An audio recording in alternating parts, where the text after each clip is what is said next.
Good evening, everybody. I think we're about ready to get started. Thanks for everybody for being here and taking your seats and behaving. I think we're going to have a really nice evening tonight. My name is Mike Wakeford.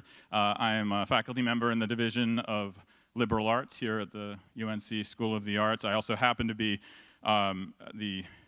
one of the organizers of the This School, This City partnership that's going on all this year, the partnership between the New Winston Museum and the School of the Arts that involves both an exhibition at the museum and a programming series that brings us here tonight. It is my real honor tonight to be joined on stage by former Chancellor Alex Ewing and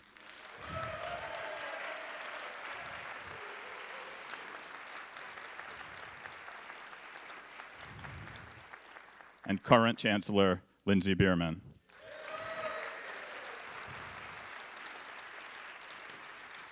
We're going to have a wide-ranging discussion. I hope that it's a discussion that focuses on the relationship between this school, now 50 years old, and this city, a relationship that we've, at least in this school, this city world, we've taken to referring to as a 50-year pas de deux between the city and school, and that's where I'd like to keep it's that relationship that I'd like to keep as the focus tonight when possible. We'll start that discussion really shortly, and I'll just say ahead of time, and I've warned the gentleman that I'm going to skip long, illustrious introductions listing all of their many accomplishments, and with my first question tonight, I'm going to let them really introduce themselves to you, rather, so I can get out of the way sooner and let them take over the evening.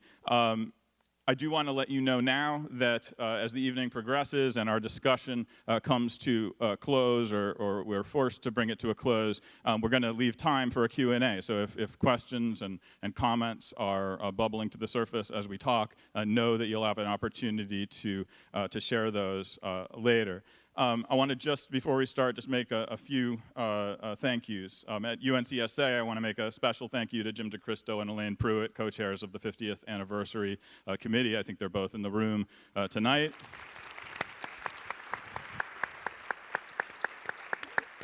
The committee has been instrumental in making the This School, This City partnership go and continue to go, and so continued thanks to them.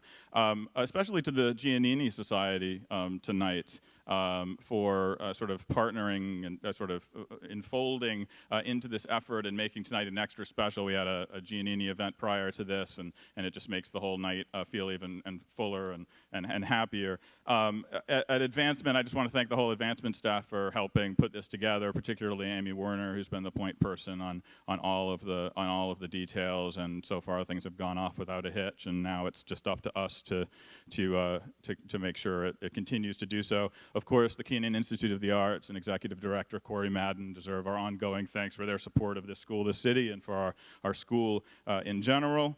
And last but not least, I want to make a special acknowledgement of our institutional partners at the New Winston Museum at 713 South Marshall Street. And in the room tonight is Catherine Foster, the Executive Director of the New Winston Museum. This partnership is poetic, in my view. I mean, as we celebrate here at UNCSA the sort of coming to maturation of this institution, which once was an infant on the cultural landscape of the city, we're partnering with one of the infants on the in terms of the institutional life of this city, the New Winston Museum, with a big future ahead of it. So I'm not sure there's a better way to be honoring our 50th than partnering with institutions like New Winston. And Catherine's been just a huge help. And I guess Chris Jordan, my co-curator of the exhibit down at the museum and director of education and programming at the museum, will probably walk in later because he's closing up shop at the museum right now, but I want to thank him too in his absence. So I think that is probably it. Obviously, number one, thanks to Chancellors Bierman and Ewing, and I think we'll get started. So my first question, as I said, is really an opportunity for you all to introduce yourselves to the crowd. You're obviously among many friends, but not everybody knows anything about you. So I think it's fine to give the long-form answer in terms of responding to this question. When a friend asks you, and why don't we start with you, Chancellor Ewing? When a friend asks you how and maybe more importantly, why you became Chancellor of the UNC School of the Arts. What is the story you tell them? Is this, yeah, that's all right. Well, it's nice to be able to blame somebody else. It was not my decision, really, in the beginning, but I do have someone to blame.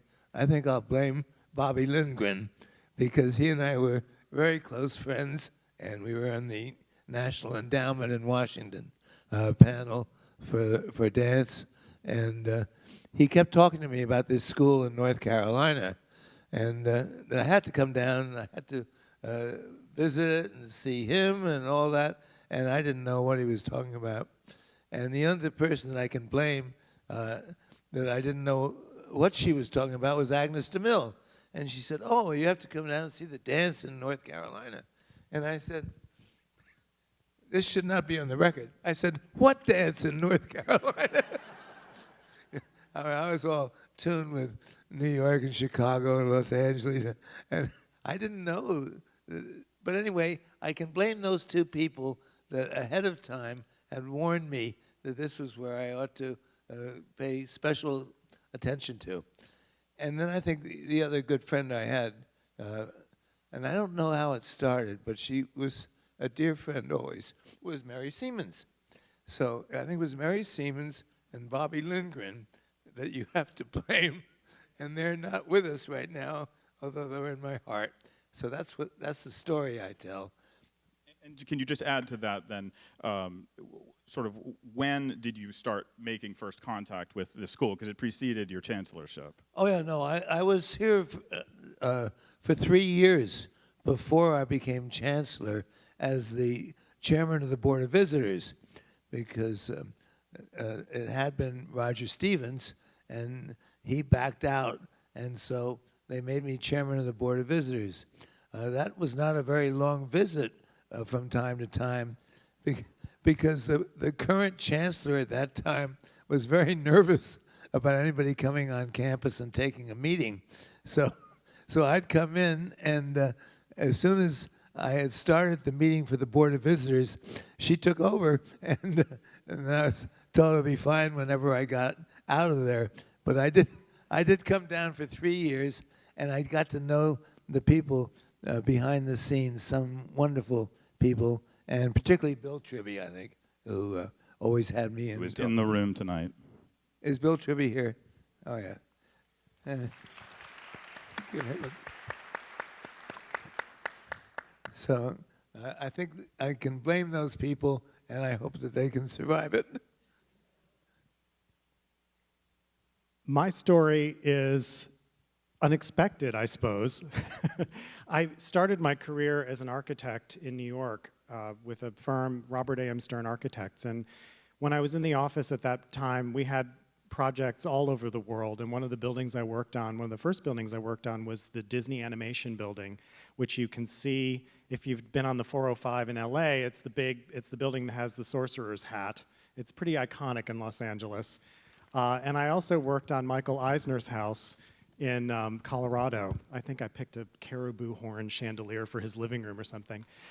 Anyway, we had, but one of the, when I left New York, I decided that it was time to leave New York. I'd been there about 5 years, and I took a job as a magazine editor, and I had been doing a lot of ghostwriting for Bob as well as architectural design. And Bob was very angry when I left. I mean, he was so mad. And I had been working with him on his television series and books, and I had been a teaching assistant for him at Columbia University. At the time, he's now the dean at Yale School of Architecture. At the time, he was head of preservation at Columbia. So I was getting a really broad base of experience there. And he wrote me this note, and he said, "I hope you will continue to raise a voice for art and architecture and not just report on pillow fluffing." Which is precisely what I went to do. Until I made my way up through the ranks at Time Inc. and was, long story short, was handed the mothership, which I took on as a I took that role as steward of an iconic, beloved brand launched in the 1960s when this school was founded, and really was I saw myself in many ways as a steward of Southern culture in so many ways. And I met with women all across the South in focus groups, and I really enjoyed getting to know the readers and the audience. And for those of you not familiar with the brand, it had 18 million readers was the estimated audience. So it was a very mass-wide audience, but they had a very strong sense of place and a very strong sense of brand loyalty. And you know, the idea of protecting a legacy and being a good steward of something that meant so much to so many people was what I loved most about that job. But internally, I felt that there was, if I'm being honest, I felt that there was a bit of a disconnect between what I loved and what I had been doing and what I had been so successful at for so many years and what my heart was telling me I wanted to do. And so I just began to explore, not really knowing where it was going to lead and not knowing exactly how the skills I had acquired would translate. Southern Living is a multimedia brand. We had video, we had an entire video team and essentially our own sets where very elaborate sets and prop houses and 900 cake stands and all of that. And, you know, there's quite a bit of theater in it. I never thought that any of that would apply to something I did later, but I managed a staff of 80 and all of them were very creative, photographers, writers. You know, I took great pride in launching a lot of creative careers, and that's what I love doing. And it turns out when this opportunity presented itself, a lot of what I'm doing now is exactly that. It translated and continues to translate quite directly. And it's not something that I would have expected, but throughout my career, from having been an architect to an editor and launched brands and worked with so many creative people, it's something that I found while I was interviewing that the school really needed. I felt that the school needed a strong advocate, that the faculty needed an advocate, that the students needed an advocate. Not necessarily somebody who was very literally a practicing artist. And I sort of realized that when I fairly quickly into the search process. So here I am. I want to ask one more sort of question that's biographical in nature, and we'll maybe push you to tell us a little bit more about even really where you came from. And so let me ask this: if some years from now a biographer or a historian goes hunting for some clue in your pre-professional life, in your youth, in your childhood, in your upbringing, to at least attempt to narrate an answer to the why question, or you know, why might you have ended up dedicating some portion of your life to an arts. A life in the arts and in the leadership of an arts institution, what would they see? What would they find? I think it's a very natural question. In fact, I think I can say that was the question that Spangler asked Mary Siemens about 3 times, saying, "Are you sure I didn't make a mistake when I picked Ewing?" But the thing that he was reassured about was that I didn't come out of the cattle world, which is where I had been immediately before this, but because I was brought up in the dance world. My mother was Lucia Chase, she was 40 years in ballet theater. She was in the opening performance in January 1940 she danced the Prelude and Sylphide, and in 1980, she was still on stage as the Queen Mother in Swan Lake. So I had an upbringing that included all of the ballet theater and a lot of the dance notables of the time. And even when I was a little boy, and if you'd had your bath, you came downstairs to meet the guests. And the guests were Jerry Robbins and Agnes DeMille and Nora Kay and Tudor and Anton Dolan, and I got to know them fairly well instinctively before I was even out of elementary school. And when you've done that, you get a sort of a feeling. And then my mother never missed a performance for 40 years. So she was on the bus and writing us postcards from Albuquerque or from Central America. But whenever she wasn't on the bus, she was with the family. I had a mother that was all family and dance. And so I grew up really sort of knowing that world, the hardships of it, the triumphs and tribulations, very much the management, very much the finances. It all spilled out at the dinner table or wherever we were. And it was a total education by osmosis, really. So that, dance was the reason that I knew what was going on in an artistic organization, which ballet theater was. In my case, I think if you looked at my background growing up in Michigan, you would wonder how on earth I became editor-in-chief at Southern Living.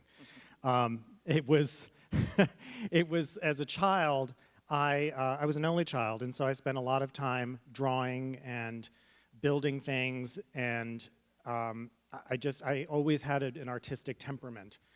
And I was a bit of a loner. I was listening to all of my father's music throughout my, well, to this day. I mean, he's been a collector and a musician himself. He has thousands of recordings of classical and of some of the greatest classical recordings and jazz recordings. And I grew up listening to those and was educated through him about music. And I was a pianist as a child, got to the point where I was able to play a fairly complex Rachmaninoff, quite a few complex pieces by Rachmaninoff. And then, I don't know, I think teenage years came and I sort of went astray. I had also played saxophone. I moved, but from music, I went into musical theater, and I was in the barbershop quartet of the Music Man in many of the high school productions. I was in the Thespian Society, and but I somehow strayed from all of that when I went to college and went more toward the visual arts. When I lived in New York, my day job was as an architect, but at night I spent nights doing figure drawings at Parsons. I was always carrying a portfolio around New York City. I just knew that I just had to have that outlet, and I loved drawing and I loved painting, and the visual arts has always been a part of my, I miss drawing now, actually. So I think, and then as I grew older, my parents in their 60s retired and they moved to California, and they started an organization called Advocates for Classical Music.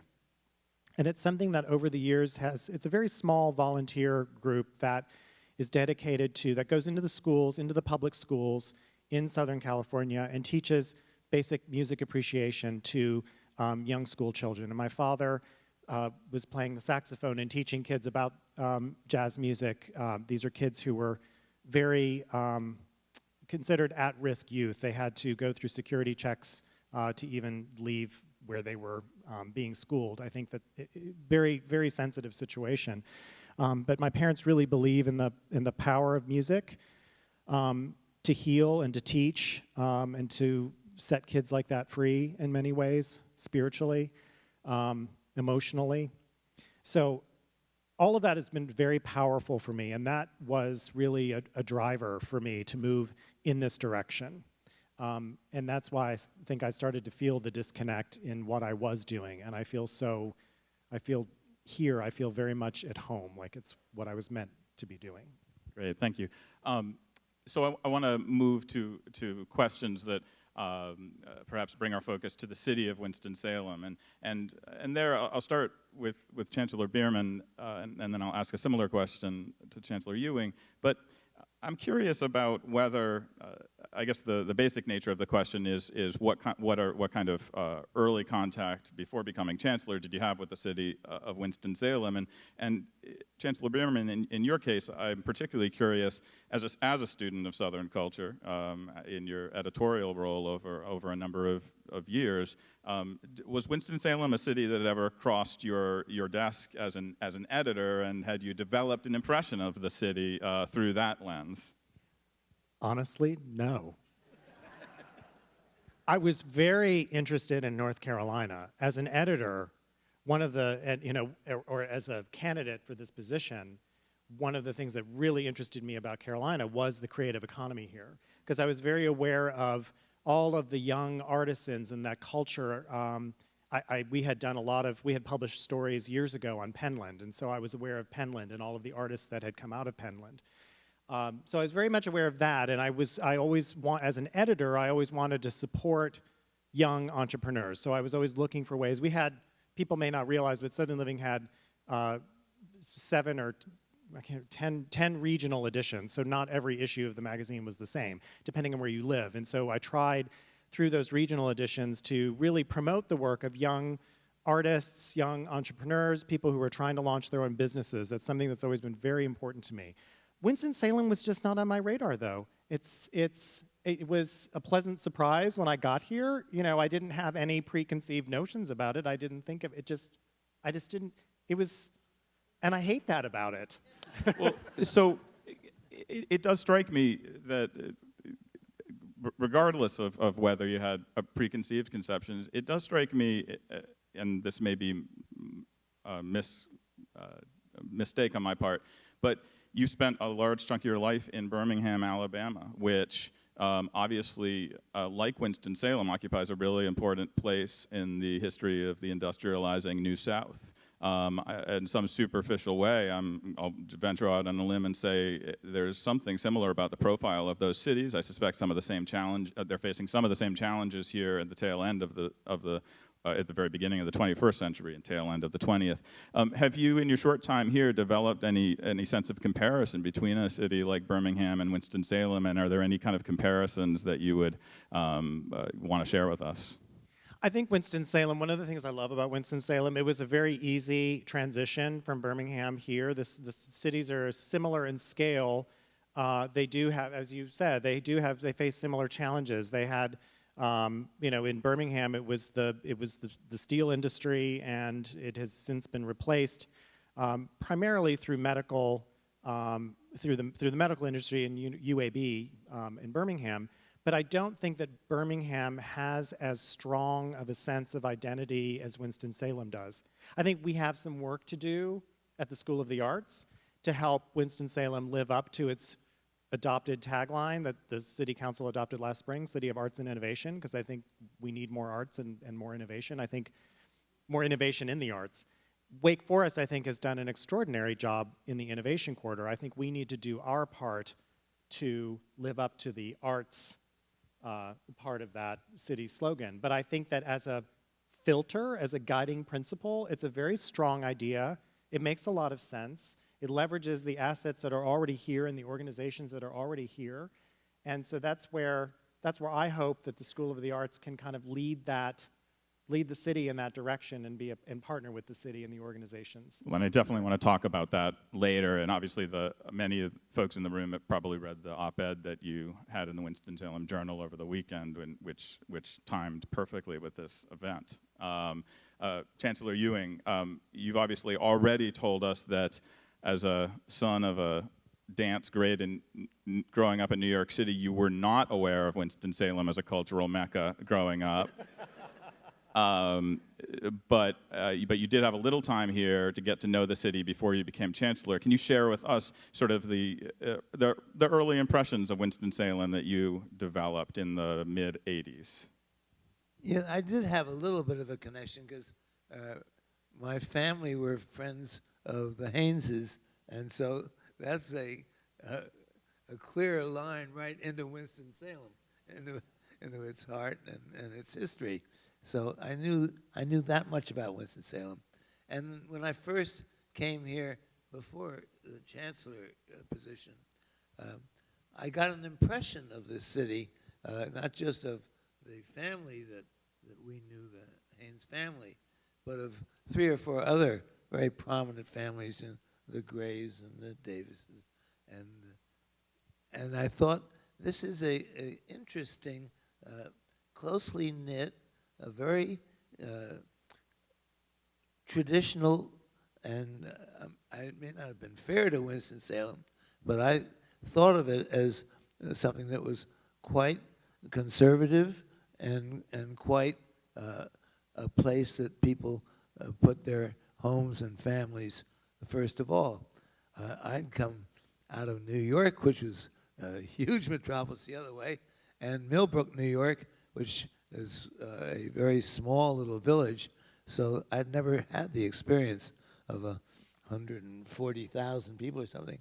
But I liked the way Winston-Salem seemed to radiate around certain institutions. I liked the way the Wachovia Bank seemed to represent a whole lot of people. And the Wake Forest was already an important institution, even back when it had only started its tremendous growth. But I thought that the city itself was the kind of place which had tremendous background, but also tremendous potential. And the potential of it was almost more intriguing than the background. We'll talk more about this kind of thing in a few minutes, but right now let me just ask you off the cuff. When you reflect back on about the 25 years now that you have lived here, what's the single biggest change that you would observe has happened in this city? Well, I think the single biggest change is the one that I wish would be 3 times as big a change. I think that the arts are much more prominent and important now than they were 20 years ago. But they're nowhere near what the City of Arts and Innovation could foster and could be represented by. I mean, we do now have a huge university. We've got 3 other prominent colleges, and we've got 2 great hospitals. So this is a city that is extraordinarily equipped for living, and as long as everything holds up okay, then I think the potential of Winston-Salem is way beyond the ordinary little city that hasn't quite discovered itself. We're only on the brink of discovering what Winston-Salem could be. Chancellor Bierman, so having gotten to, obviously you are still a newbie here in town, but one more question in this area, and then we'll move on and come closer to campus. If you are, let's say you write an email sometime late tonight to your successor at Southern Living, who I assume is driving the institution into the ground in your absence, but you want to help he or she out, and you say. And you cannot talk about UNCSA in this answer, for the record. We'll get there. You say, look, you need to do a cover story on XYZ aspect of Winston-Salem. It will be awesome. What is XYZ? Through the Southern Living lens, I would say what I missed when I was there, what I didn't know about that I wish I had known about was Old Salem. I think it is extraordinarily beautiful. I think it is such a hidden gem. It is the real-life Williamsburg. It's uncontrived, unpretentious, absolutely beautiful. I would probably do a story on, I would recommend doing a story on perhaps in March or April on the gardens of Old Salem, and I might tie in that what I think is just one of the best farmers market I've ever been to. I don't know if you all know, I think it's the only all organic farmers market in the state. And I would probably try to tie in some recipes from the farmers, but again, I think the story there that I would love to have told is that to support some of the growers and the people who are represented at that market, who are helping return the region back to its agricultural roots. That's a fascinating story to me. Great. So let's bring things closer to campus. I have a first question. You have the option of answering this. Each of you need to answer this. You have the option to answer this in one sentence, in a paragraph, or as an interpretive dance. The question is, what is the job of being this school's chancellor? Chancellor Ewing. I'll go first so that then he can expand on it. I think, in a sentence, there is one thing the chancellor has to do, which is to promote, defend, and advance the School of the Arts. There's a lot of other things you can do, but if you are the chancellor and you haven't done that, then they better get someone who does. So that plus to recruit and nurture and unleash the next generation of innovators, leaders, entrepreneurs in the global arts industry. I mean, we are nurturing, at the end of the day, we're here to nurture creative talent. And to, and you know, there's the politically correct answer now that college presidents are supposed to give, which is, we are here to prepare people to meet the state's workforce needs.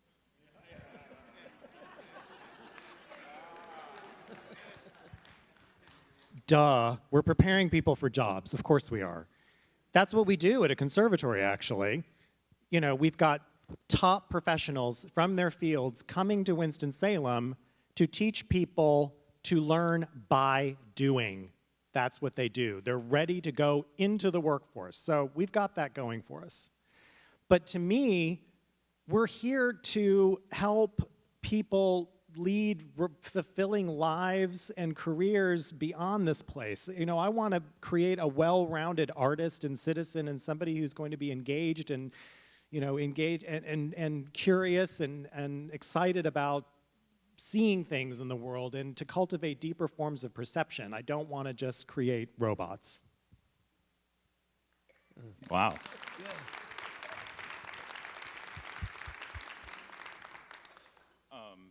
Great, thank you. No dancing, no interpretive dancing. No dancing. Okay. So in your, we'll start with Chancellor Ewing. In your respective moments of arrival on this campus, how would you describe the top agenda, sort of top items on your leadership agenda as you understood it when you arrived? Chancellor Ewing, you arrive in '89? Well, it was really probably 90. Okay, 1990. Well, there are two things that just were unavoidable and equally important, I think. The first one was just a matter of numbers, but there were at least 8 critical positions that were not here, were not filled. We had no vice chancellor of finance. We had no dean of drama. We had no dean. We had a dean of music. I wanted to meet all the deans the first day I was here. I asked them for breakfast. The dean of music asked to be the first one. He said, "I got to tell you, I'm leaving." So I had him for 10 minutes. But we didn't have any vice chancellor of student affairs. We didn't have there was no such thing as an assistant for the chancellor. There were at least... Today we would just tell Jim DeCristo to do all those jobs. or Marla. But that was an absolutely critical thing. Without a vice chancellor of academic affairs and your school, you're behind the 8 ball right away. There was not one of finance either, so we didn't have the finance or the academics covered at that level. So that was the first thing that just had to be taken care of, and it had to be taken care of right away because I came in, you know, not knowing so many of the rules and the traditions and the necessities of running a school in the university system. I had to have some people that knew some of these things, and so that was number one priority, maybe. The other priority, though, which I think was equally important, was for a number of reasons that might be hard to categorize or easy to categorize, but the morale of the school was very bad. When I came in, Are you talking about now or when you started? This is so weird. I would answer almost exactly the same way. The morale was a terrifically important problem if you were going to get anything done. For one thing, if you're going to get any people to come and work with you, you had to fix that. And I think that was almost the pervasive problem that was a little bit more intangible, but equally important, if not more important. The faculty was very divided, upset, and I don't think it was their fault, but they had been put in a position where they were uncomfortable and unhappy, and something had to be done about that right away, or else I think it was going to be a long, hard slide. How do you address that kind of problem? How do you address a morale problem? What did you do to address it? Well, the first thing I did was I got the school body together as fast as I could. I arrived in July. By September, I had a retreat for the school, and that was the way that they could get to know me, I could get to know them, but I could really get to know what the problems were. When you get the people in a room together and encourage them to say, well, what would you like, or what's upsetting you, or what happened that threw a monkey wrench in your hopes or something, it comes spilling out. And so it only took 2 days of an all-school retreat to get a very good picture of what you could try to do or what needed to be done. And that it was also very serious. It was not something that you could just say, well, this was in general. There's always morale in an institution, but this was a serious one. So that the morale and the positions had to be taken care of before the school could really start taking any positive steps. Ditto. I saw it coming.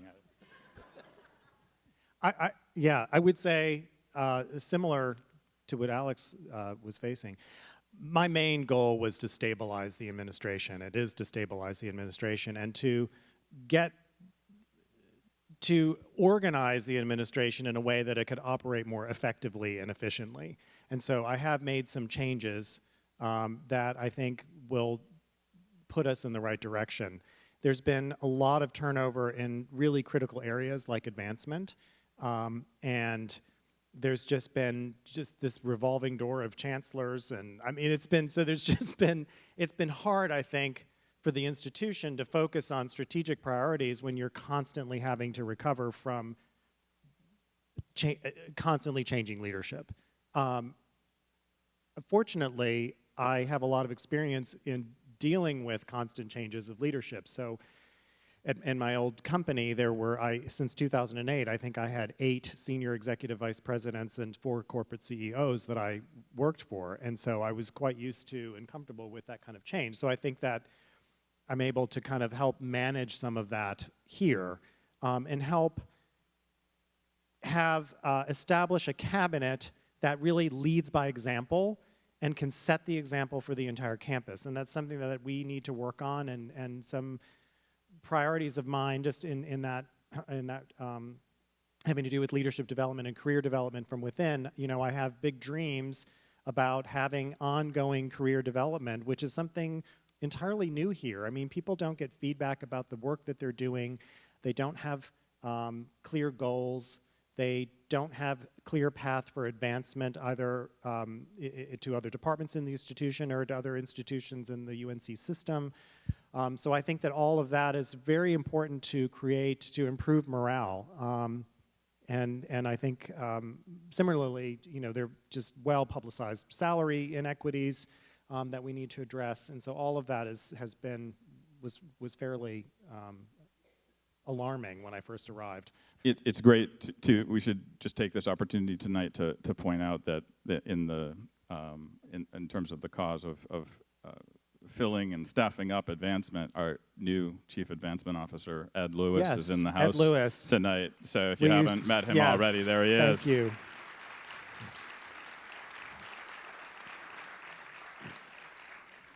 What's the best single piece of advice you were given in your opening days, weeks, months of becoming chancellor? That's easy. It was interim Chancellor Meeser who, I was talking to him about just the difficulty of managing the calendar, like it was just eating me alive, you know. And I knew it was an all-consuming 24/7 kind of thing, but I couldn't. I was having a very difficult time, and I've talked to you about this, you know, just having a very difficult time kind of managing that. And he said, Lindsay, you've got to set some boundaries or you're going to get nibbled to death. And I've used that filter, you know, nibble, is this nibbling? Is this going to nibble me? And so it helps me sort of, you know, when there's only so many hours in a day and you've got to really focus on those things that are going to move the institution forward, you know, how can I make a difference? You know, what's going to, and I talk to, you know, we talk about this in cabinet all the time. What is going to provide the greatest return of our time and attention and resources? Because those are all really limited. So so Chancellor Meeser was a huge help, probably more than he thought he would be. I've been trying to remember what piece of advice I'd gotten, and I think everyone was sort of appalled at what I was looking for, you know, some kind of turnkey solution, and they ran for the hills. The only real help I got, which was considerable, was I took a 2-week course just before I came here at Harvard University, which I always say Harvard University so you won't confuse it with Yale. But they had a nice course, and it was all for people who had just been appointed to jobs at other colleges. Some very interesting ones. The head of Williams was there.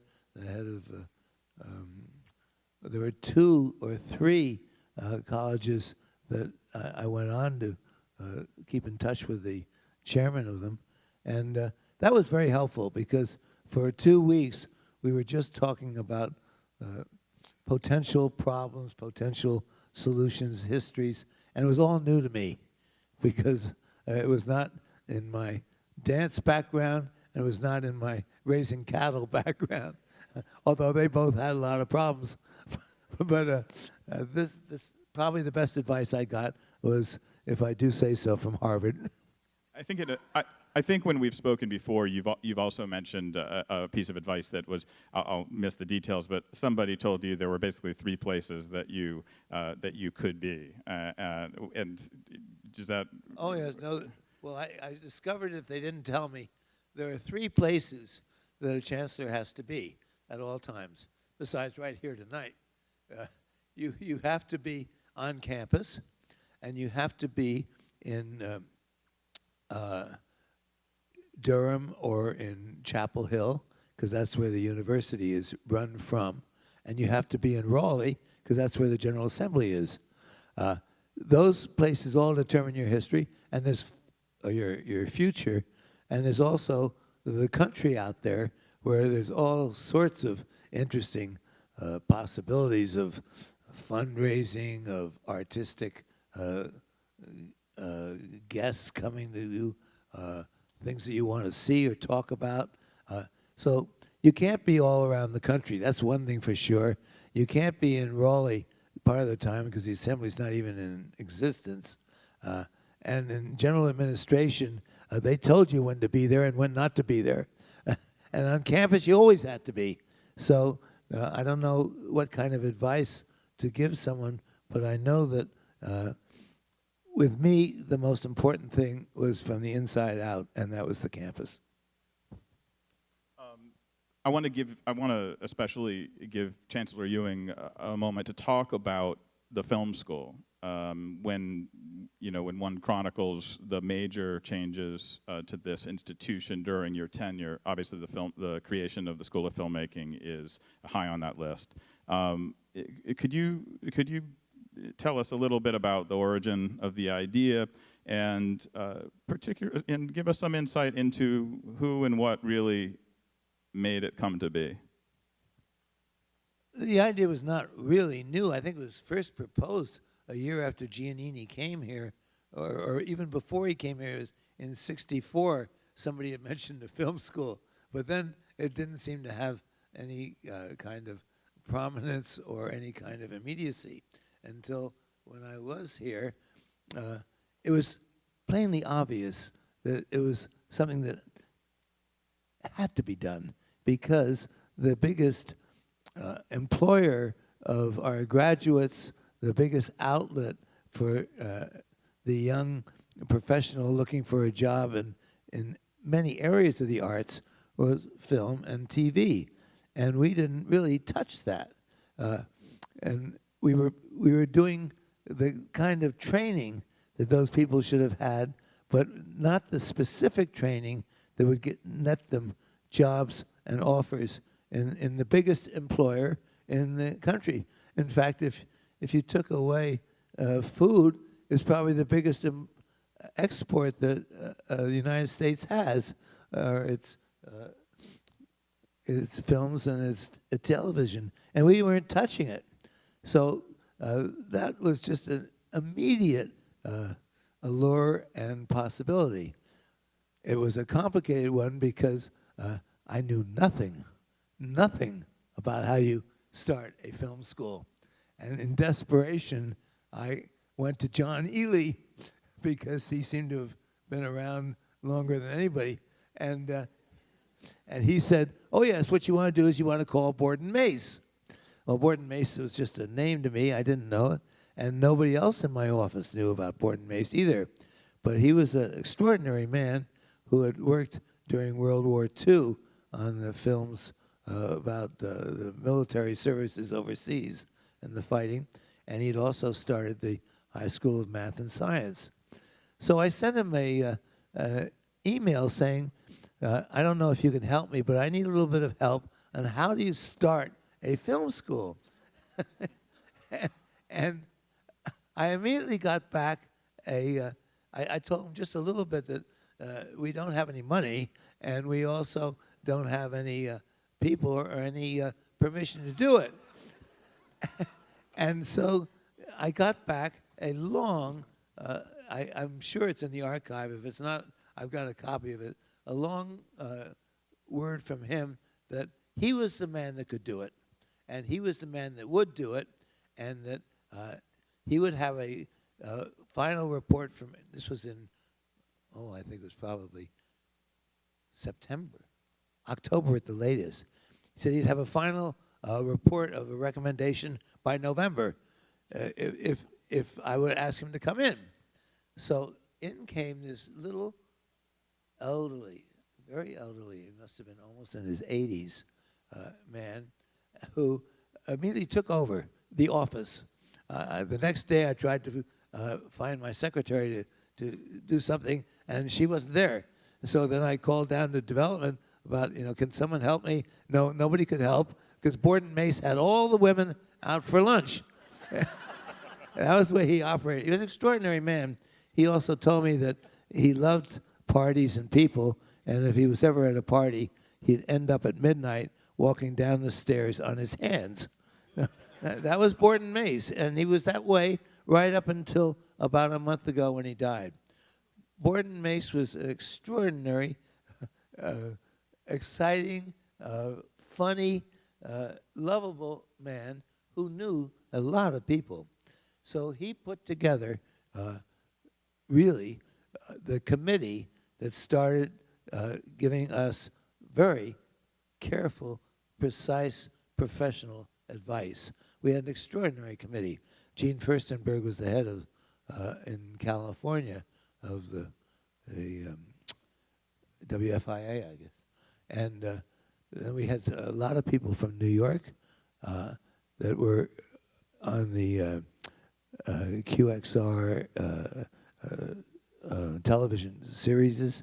And we had Herb Ross, who was Nora Kay's husband, who did 2 wonderful movies in dance. And we had an illustrious committee almost overnight, thanks to Borden. And we started off very quickly. In about 2 months, we had a written idea of what we were looking for. The only problem was we had to get permission. And permission in the North Carolina system is often one of your biggest problems. And it was here too, because I said I wanted to start a film school, and Dick Spangler, who was a wonderful boss to have, but he said, but you have no money, you have no people, you have no place, so it's impossible. So that set us back about 4 months. And I said, well, we've got to start by 92. So that was about a year later. And he said it was impossible, but there were so many reasons and so much pressure. And also, the one lucky thing was it was the year that a bond issue was passed. So suddenly, there was a little bit of money. The campuses could all propose what they wanted. And I think Chapel Hill put in 50 proposals of what they wanted. The other campuses all came in with their 10 or 20 dearest wishes. But I saw that they couldn't refuse a campus once they said it was across the board. So I said, we just want one thing. We just want a film school. And they could not refuse it. They could refuse all the things that we needed, but they could not refuse the permission of a film school without denying the bond issue. So we had that leverage, and that started it off. And then it's a long story. We can go into it whenever you want. That's great. I really wanted you to talk about Board and Mace because when I talked to you in recent weeks, it was a name I didn't know and obviously occupies an important place in the school's history. And how remarkable that he has his hands on both the creation of the North Carolina School of Science and Math and such a contributor to the University of North Carolina School of the Arts. Interesting. Time grows short too quickly, and there's so many questions that I have that I want to talk to you about. But I'm gonna force us just to an issue that the film school actually brings us to, which is campus expansion, and ask each of you to talk a little bit about your. I think you both will have legacies.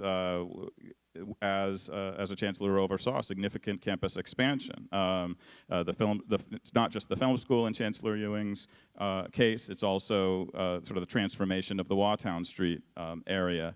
And campus expansion issues, campus footprint issues, I think we all know are not easy ones. They're political, and they can be difficult terrain. And so I guess I'm interested. Might as well chronologically start with Chancellor Ewing to talk a little bit about how you approached and how you reflect back on campus expansion issues and the politics of it. I want to share one just to give folks a glimpse of if they don't remember, and I wasn't here for this, but when you spearheaded the effort to close down the Waughtown Street thruway, it went between where we sit today and the School of Design and Production and Administration today. There was some unhappiness afoot and some coverage in the newspaper, and I was looking at an article from back then, and just to give you a sense of the kind of acerbic wit that prevailed at times, a lawyer for one of the complainants who wasn't all that happy about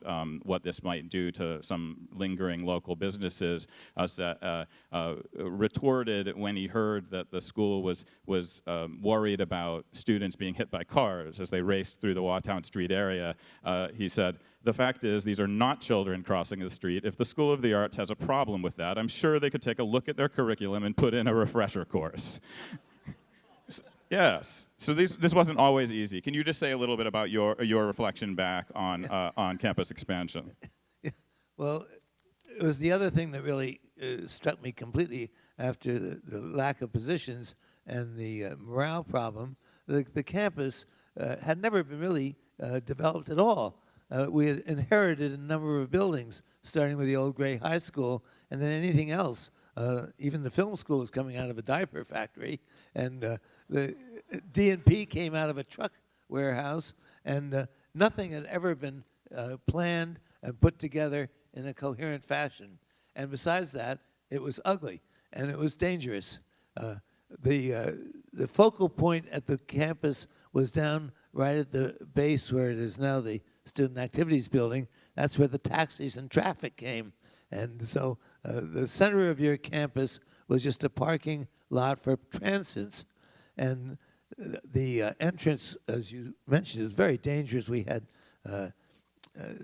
18-wheelers coming down on a rainy October night at 6 o'clock, and the whole D&P school would be emptying across the street, just waiting for an accident to happen. And so there was ugliness on one hand, danger on the other, and something had to be done. So we had to close that Wartown Street, find a totally new entrance into the campus, and then find out how to get across that land from the road into the campus. And so that was a difficult job because nobody wanted to change anything except we did. I'm an architect by training, so it's kind of tough for me sometimes to take a walk around campus because some of the design issues and the hodgepodge of buildings and the lack of kind of comprehensive master planning just makes me a little crazy. And there are just some things that I wish could just be torn down and go away.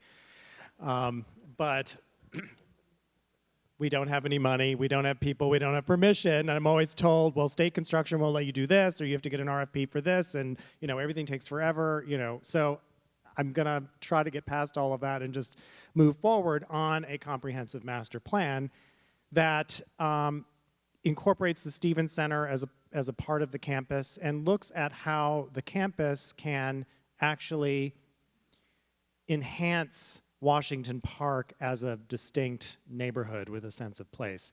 So I'm very interested in that wasteland just outside of the entrance, which I think our entrance is just kind of ugly too, but that's another story. Tom Keenan, you'll appreciate this. I was talking to Tom Keenan about it, and I said, that UNCSA sign, and it's just not very pretty. It feels, and he said, oh, I know. Lindsay, why can't you just have a pair of brick piers and a pretty lantern above them and a sign that says School of the Arts? Why can't you just do that? I know. Well, how much does a pair of brick piers cost? We'll look into that.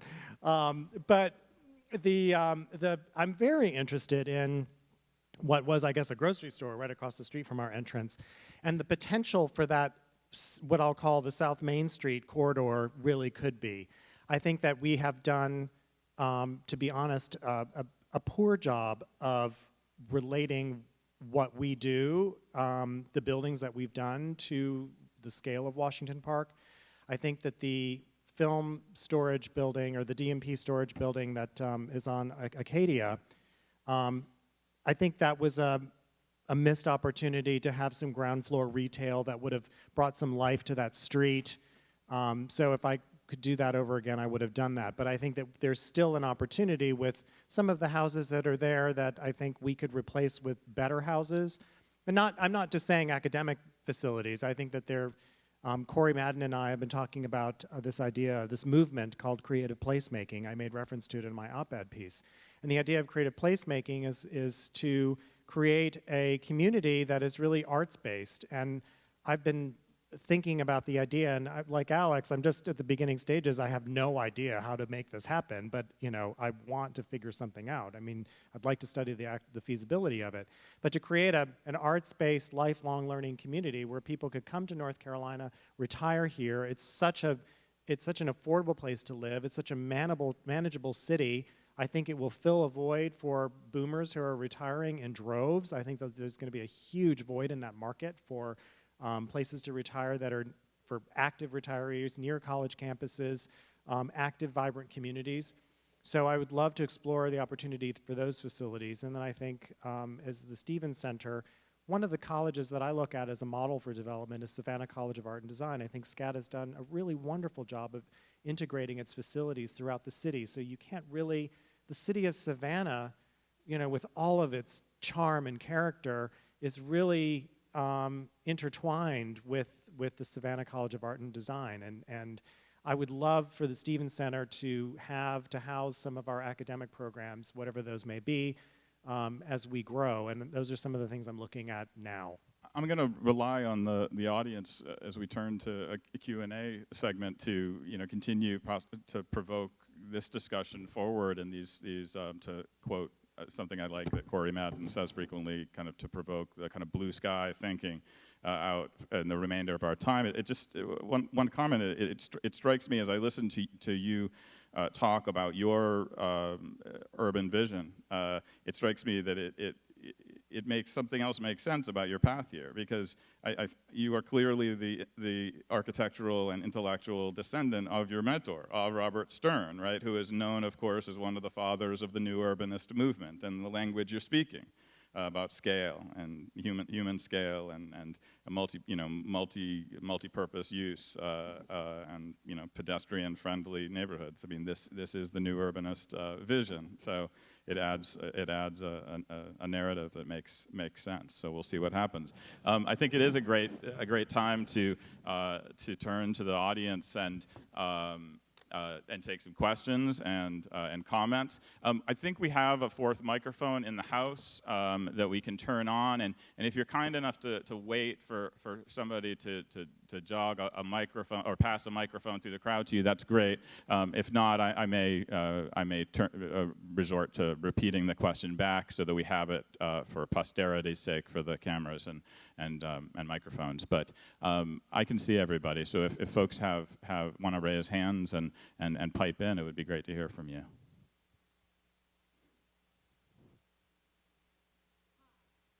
Lindsay, I'm Todd Newman, and we've talked about this before.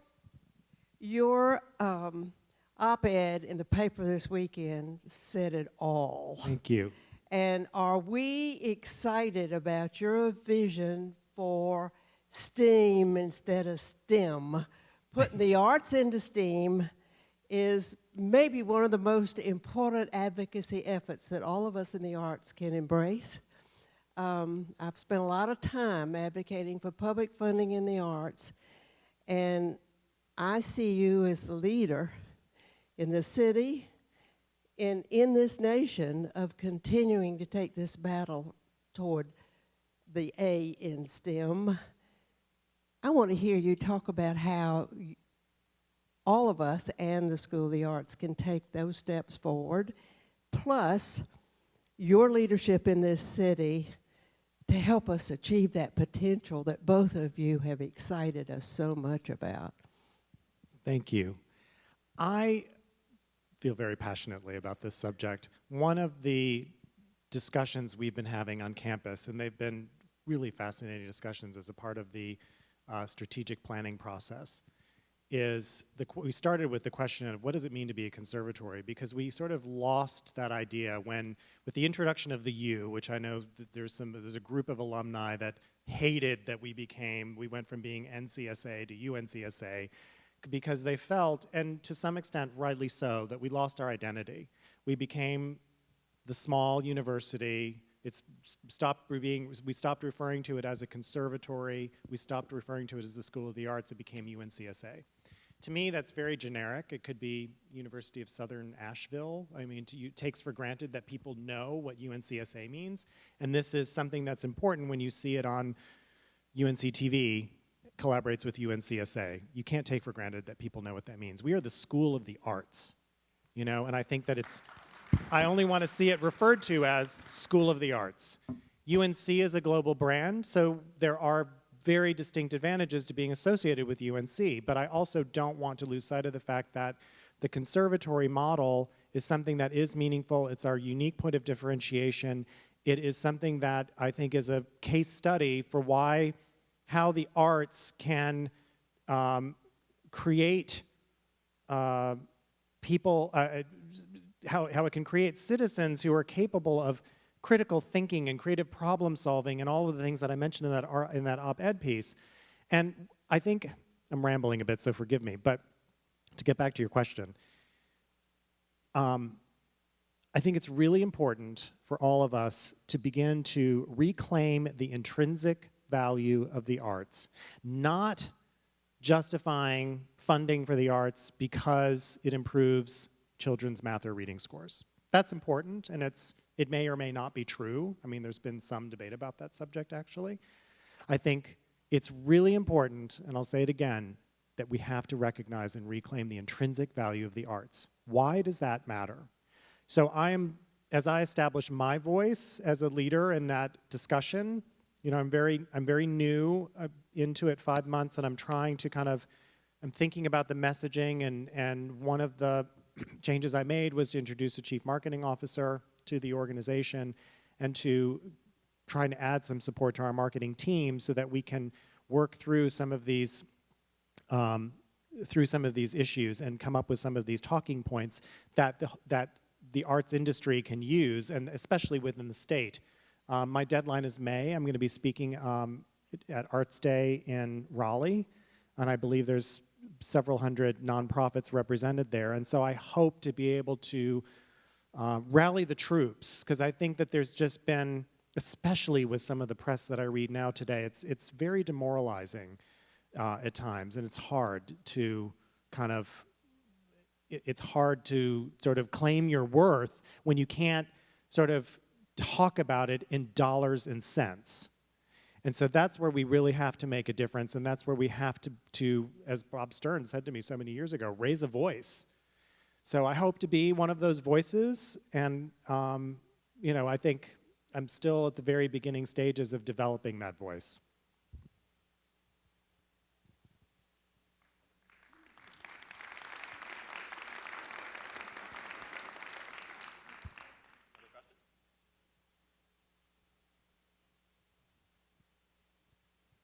I don't know how clear this is going to be, but when you're talking about your vision, like externally, and I love the branding and everything you're saying is fantastic, but when you're a university and you're a conservatory, how do you balance that for the students themselves that are really pushing to follow their art, and then they have the academics on top of that, the homework, and it's like other large conservatories, we can talk about Juilliard, NEC, Colburn, they expose the students to academics, but there isn't as much emphasis on the homework, assignments, things. A lot of it is done in the class so that the arts can be really emphasized as soon as they're out of the class, and they can go on to their practicing and everything. How do you balance that? Are you looking into that as to how many units they're getting for their art and how many units they're getting for their academics? Is that being looked at all? Oh yes, the student Thank you. workload is a hot topic on this campus. I mean, Mike may be able to address it directly, but I've had a lot of conversations with Faculty Council Chair Betsy Towns, who's been leading that discussion, and some of the recommendations proposed would change the tilt of the planet if you talk to some people. So I think it's a very hot topic. I do think it's really important, though, to have that liberal arts foundation. And I want to, again, I think that it's a tremendous benefit to the students to be a part of the UNC system and to have that. I think we need to increase the collaboration with other institutions and really leverage those and leverage that access. We haven't really done that yet. I think there's a lot we can do in online education that may help. And I've actually been talking to general administration about, we're doing a study. Actually, we've commissioned a study with funding from GA because I asked them to, what void can we fill in the online education marketplace for young artists? Because there's a lot of competition out there for online performing arts management programs, but I do think there's a lot of opportunity there in liberal arts subjects, that may or may not change things or may not free up time. But I mean, Alex, I would love to know, did this ever come up when you were chancellor? It did, but it never got properly addressed. And I'd like to expand the focus a little bit, because usually when you're talking about that, it's about the student who's here right now, who's got much too much work to do, too many performances they're involved in, and too little time. But there's another area that we really could explore and should explore, and it's particularly interesting to someone in the dance world, which is some of our students here can't even go to the last commencement of high school, because unless you're in a ballet company starting off at the age of 17, you're already over the hill. The magic age is 17 or 18. But we're all living a lot longer now, and there's a time when we could also be helping some of our alumni who never even got their certificate as a high school student here, much less as a graduate student. I would love to see something being done later on in life, because we have a longer life, I can tell. And I think that one of the things I'd love to see here would be for us to try to teach people, for one thing, about arts management later on, because that's a huge field with a lot of opportunities. Who knows it better than the School of the Arts? We know how each one of the arts fields operate, and we've got all of the statistics, we've got all the expertise, and who's really the place to come and focus? If nothing else, I wish we had a summer school every year of the top people in the arts world come in and teach arts management here to someone who could perfectly well be 35 years old and a graduate, but just looking for a new career. And we don't have a kind of summer school that could really put Winston-Salem and the School of the Arts on the map. So that I'd love to have arts management and a great summer school added to this problem. I'm on it. We're on it. Right, Dave? We're on it. Yeah. Another question? Or comment?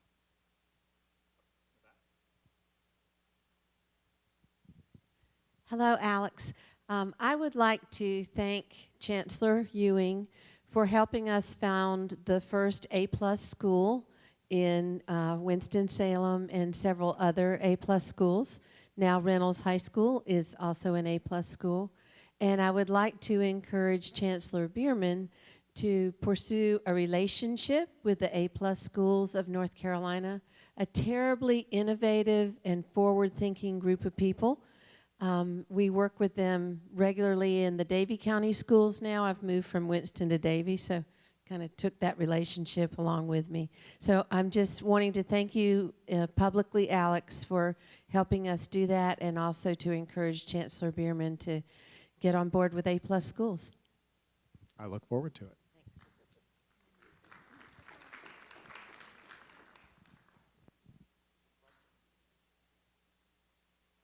I'll let you generate another question or two, but I will. I'll ask a question, which is, let's take a moment to, as we approach the close, to think about University of North Carolina School of the Arts 2065 at 100. What would each of you, just not worrying about resources, not worrying about permissions, as you both dream ahead of what's possible for the school, what do you dream for it? And based on your experience, how might you advise we take steps toward it? Why don't we start with Chancellor Ewing?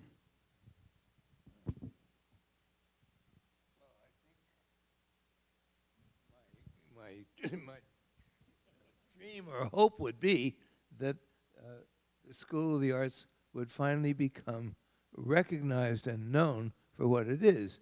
I don't think the people in the city have any idea of what's going on here.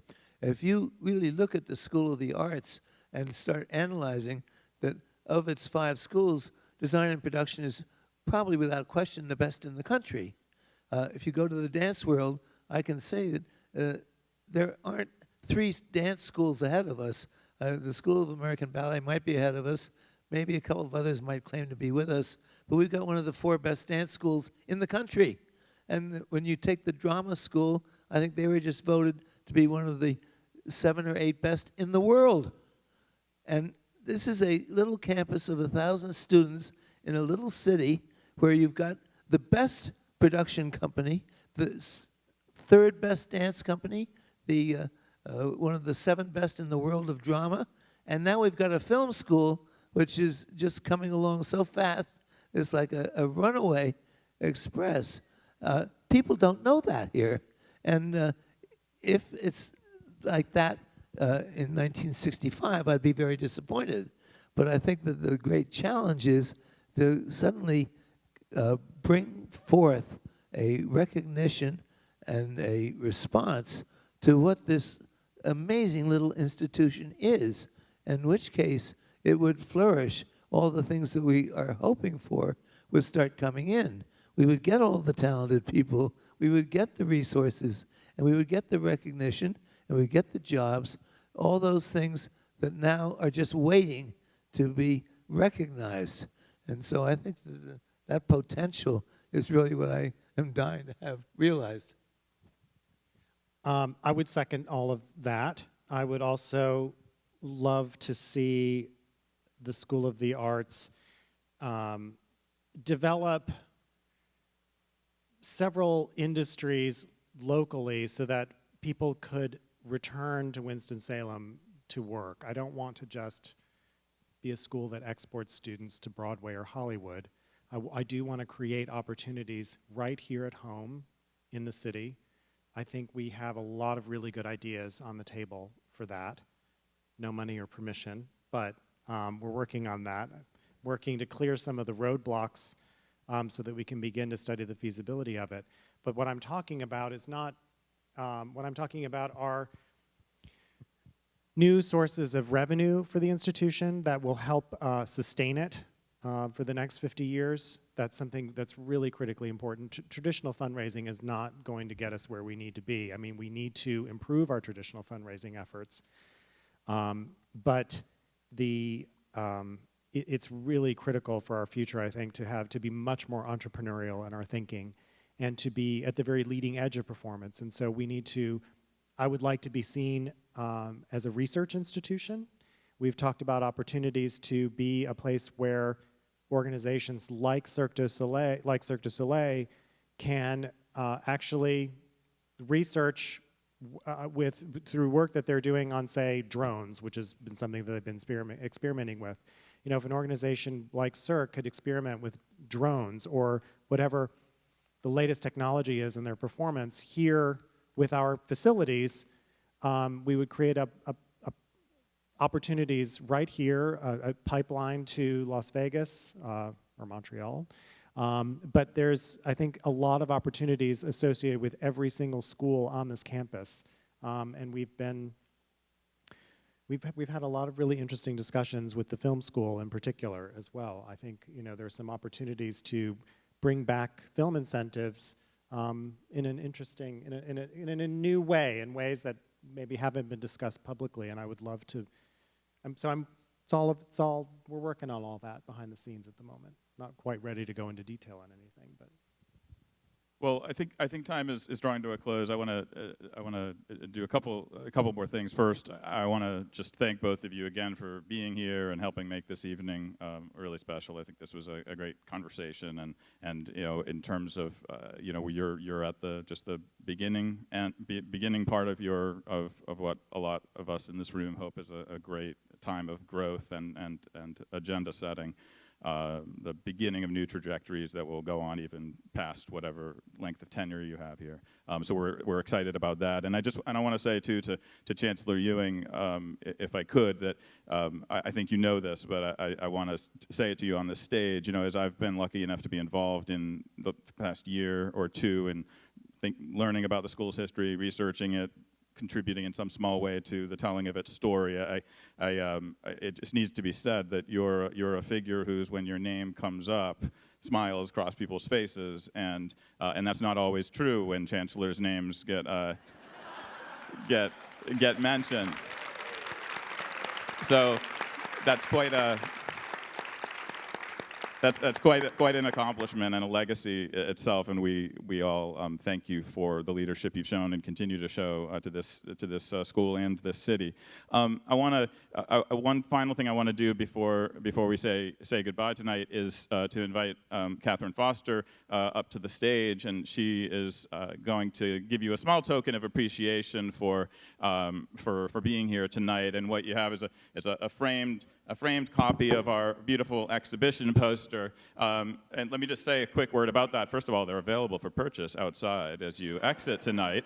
But also, I want to acknowledge Nick Bragg, who many of you know and is in the audience tonight. Nick painted this piece of art, which many of you have seen. As you leave tonight, if you stroll by the bottom floor of the brand new library outside, that elusive library that we can see but not quite touch yet, you can in fact see this. It's already installed on the first floor, and it is gorgeous. It's 18 feet long. It is titled "This School, This City." Nick did this at no cost to us for this project, and it's also been fundraised with and helping pay for our programming. But the painting itself is a great gift to the school and will be for many years. So thank you, Nick. Take a chance to see the poster, and thank you for being here tonight. Thanks to all of you, and we'll see you again soon. Thanks.